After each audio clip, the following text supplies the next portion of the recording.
Four freshman Democrats joined us earlier this week to talk about their new jobs in Congress. We spoke with Representative Jahana Hayes, a former National Teacher of the Year from my home state of Connecticut, and that state's first African-American woman to serve in Congress. Congressman Max Rose, an Army captain from New York who earned a Bronze Star and a Purple Heart in Afghanistan. He then went on to work in the Brooklyn District Attorney's Office. Congresswoman Mikey Sherrill represents New Jersey. She flew helicopter missions in the Navy, then went to law school and became a federal prosecutor. And Representative Colin Allred, who's from Texas. He's a former NFL player who later worked for President Obama's Department of Housing and Urban Development. We started the conversation talking about the vote they took to reopen the government. All of you just came to Washington at a time when a quarter of this government is shut down. All of you took a vote to reopen the government, but Leader McConnell in the Senate has said that is just a waste of time and political posturing. Where do we go from here, Congresswoman? Well, I don't think it's a waste of time. We voted on the most bipartisan bill we could vote on, the one that was passed recently by the Senate within the last month. And so I think what we're asking Congress to do is its job and pass a bill that's going to reopen the government. But passing a bill that reopens the government comes up against this hardline position the president has taken, which is he wants border security, specifically a border wall, adequately funded. Do you see, Congressman, room to move beyond that existing level of $1.3 billion? How do you get to the $5 he wants? Well, let's be very clear. He doesn't want border security. We have border security in this bill that we passed, and we are willing to negotiate on border security. There is a difference, though, between border security and then building a wall that we don't need and that will be a waste of money.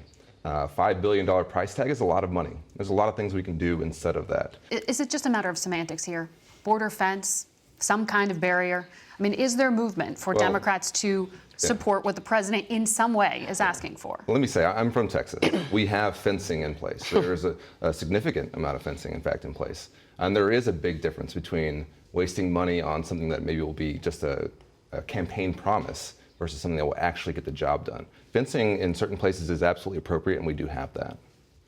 Congressman, what is the impact of the shutdown? I mean, there's some calculation here that this could go on for weeks, if not months, because it's not really being felt. Are you seeing that in your district? Absolutely. Look, and we all are. We all have federal workers in our district. This is a national disgrace. There's a lot of talk here about national security and border control, and we need that. But we also have to talk about the fact that a shutdown should never be used in this country as a negotiating tactic. So Speaker Pelosi has called the wall an immorality. She said, no way, no how is the president going to get money for it. That's a pretty hard-line position versus where the president is. Do you find any room for compromise in the middle? The room for compromise is talking about how we can deal with the crises that we are currently facing right now. At our ports of entry, fentanyl and other very serious drugs is just streaming right in. You think the ports are a bigger issue than the southern border? I think that we have serious issues throughout the country.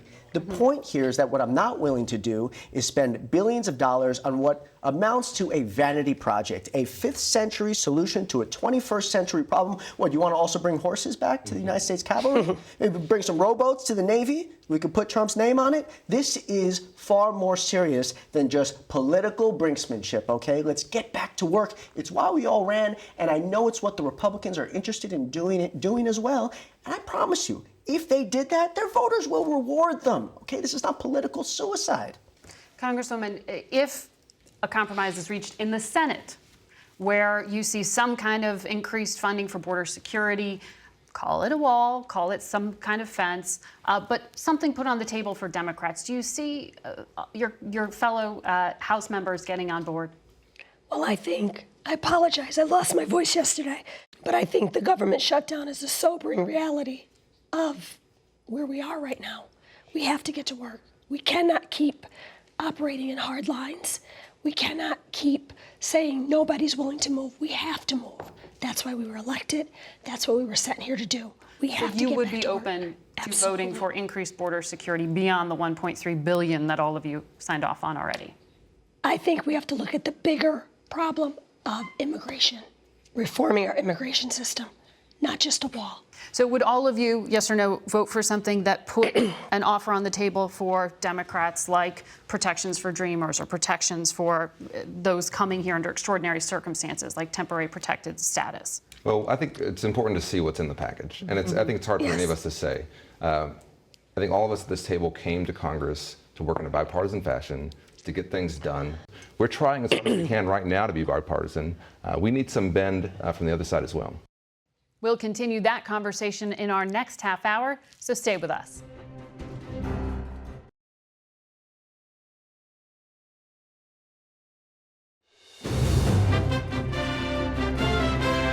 Welcome back to Face the Nation. We continue our conversation now with our panel of new House members. Earlier this week, we asked them about their priorities in Washington. Another topic, of course, all of you haven't been on the job very long, but very quickly, we did see one of your colleagues introduce articles of impeachment. The House Oversight Chairman, Elijah Cummings, said that's premature. What do you all think? Is that too soon? I think so. I'm a former federal prosecutor, and we certainly never made charging decisions before the FBI finished their investigation. I think we've got to let Mueller finish his investigation, see what evidence he finds, and then we can make some decisions. You're waiting on the Mueller report. I am. It's absolutely premature. This is way too early to be talking about this. We need to let the investigation run its course. And I just think that it's also something that can be used as a partisan lightning rod that we need to try to avoid. What about the tone of this conversation? One of your colleagues, Congresswoman from Michigan, was speaking to supporters and used a profanity and said, impeachment should be what we're talking about. What do you think of maybe not the language, but the premise of what's being talked about? I'm from Staten Island. I have no problem with profanity, okay? But what I have a problem with, though, is the fact that she is talking about this issue and urging action on this issue before the investigation has been completed. That will just continue this era of hyper-partisanship that we have to move away from. So I certainly object to it. Yeah. Congresswoman? Premature. Premature. The gravity of that word is too big and too important to just throw it around. I want to also ask you about some of the things you campaigned on. Congressman, as we said, you're from Connecticut. In your home state, that was the site of the Sandy Hook shooting. I know you've talked a bit, given your time in the classroom, and you've thought a lot about this. What is it that you think can actually get done? What are you going to try to do about gun control? Well, I think that any conversation about arming teachers is not the response to gun control. I think we have to have background checks. We have to make sure that we are getting guns off the street. So would you commend the Trump administration for this ban on bump stocks that Yes. recently happened? Yes. But not enough. It's a first step. It's a first step. Yes. Congressman Rose, you served in Afghanistan, as we said in your introduction. Both President Obama and President Trump have wanted to draw down troops from that war zone. What do you think of that idea of a drawdown or a full withdrawal? Well, there's been a larger problem in terms of the way in which we have tried to overcome 21st century threats, and that is that we are fighting sequential one-year engagements without any type of long-term strategy. So the key here in Afghanistan, because we saw in Iraq, the invasion of Iraq was absolutely foolish, but then we did a speedy withdrawal, which I believe was motivated by politics, and then we had to go right back in. We cannot afford to do the same thing in Afghanistan, but we also have to come to the realization that the only way in which we will stabilize that country is with some type of political reconciliation with the Taliban, and it's our responsibility as the part of an international coalition to provide the freedom and the space for that political reconciliation to be realized, and I intend on playing a part in trying to contribute to that. And that is not a small ask either, to get diplomatic talks with the Taliban underway. The administration is trying to do that. It absolutely isn't, but we have been at war in Afghanistan now for 17 years. To put things into perspective, people are now enlisting in the United States military who were born after 9/11. Okay, we cannot just have perpetual war, but we also have to maintain our leadership on the global stage, which means that when we make a commitment, we stand by it, and we don't just try to exercise politics on the global stage. We need to have a long-term strategy, not governed by tweets. That sounds like what the Trump administration is suggesting. Well, what I just saw was an announcement about a withdrawal like that, which took everyone by surprise. I believe that that's playing politics, and that's a shame. I don't want to see Americans put at risk. I've watched loved ones get hurt. I don't want to see that if it's unnecessary, but I just want us to have a long-term strategy that realizes the fact that politics is what matters here, and it's the United States military's job to provide that room for diplomacy to take its action. Congressman, you've also served, as we said in the introduction. What do you think? Do you support not just Afghanistan, a drawdown, but a withdrawal in total? You know, what I would add to what Max is saying, and what I think is lost a little bit in the discussion of Trump's strategy, is this idea that we don't have a good plan with our allies. We are always at our strongest as a country when we are moving forward with our traditional allies in NATO, for example. That is when we're able to get the space to have diplomatic relations, which when we bring world approbation to bear. And so when we're in an era where we're treating our traditional adversaries better than our allies, I think that is making it more and more difficult for us to operate from a point of power on the world scene. But you support a drawdown? I think we certainly need to be talking about how we end these wars, but I don't think you can do it and say, you know, as we just announced in Syria, we're just pulling out. You have to have that long-term strategy, and that is a piece that's missing. Congressman, this week, not only a new week in Congress, but also the beginning, it seems, of the 2020 presidential campaign season. I know. Get ready. Yeah. If you just fix your own campaigns, I know you're sort of, wow. Yeah. It's exhausting, but it's beginning. Yeah. Who do you think, as people who just ran competitive and successful races, how do you win as a Democrat in 2020 in a presidential race? You know, I think that 2020 is going to be about 2020, and it's not going to be about 2018. There are certainly lessons you can learn, I think, from some of our races. I think I think there's a hunger out there for people who are willing to speak honestly, who aren't, just so poll-tested and holding back on what they're really thinking. I think there's also a hunger out there for people who are trying to solve problems instead of just carrying a partisan banner. I think the country needs to heal. The divisions are growing, and I think that we need a uniter to be our nominee. Do you have anyone in mind from your home state?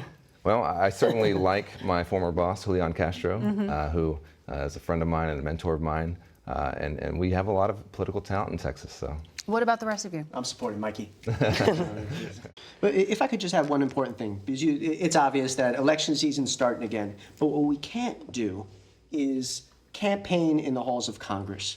When it comes to things like infrastructure and reducing health care costs, we can't say, oh, I don't want to give this president a win because it might improve his chances in 2020. Is that what you think is happening now in the House? I think that there's the potential that it could happen. We've only been governing now for 24 hours, but there's the potential that we could say, man, there's all this opportunity for consensus. Think about draining the swamp, right? Everybody's running on anti-corruption now, but in order for us to do something, we have to be bipartisan, which means everyone's going to win. If all we're thinking about is 2020, that's going to be a big, big problem, and the American people are going to suffer. I think if we're going to win as Democrats, we need to run the kind of races that form broad coalitions. The way we took back the majority of the House is through districts like mine, the 11th District of New Jersey, where I ran with a broad coalition of people on issues that everyone in my district, from progressives to conservatives, agree on. Things like infrastructure reform, things like bringing down healthcare costs, things like really, focusing on our environment and how we move forward now, not in 50 years, making sure we have universal background checks for gun purchases.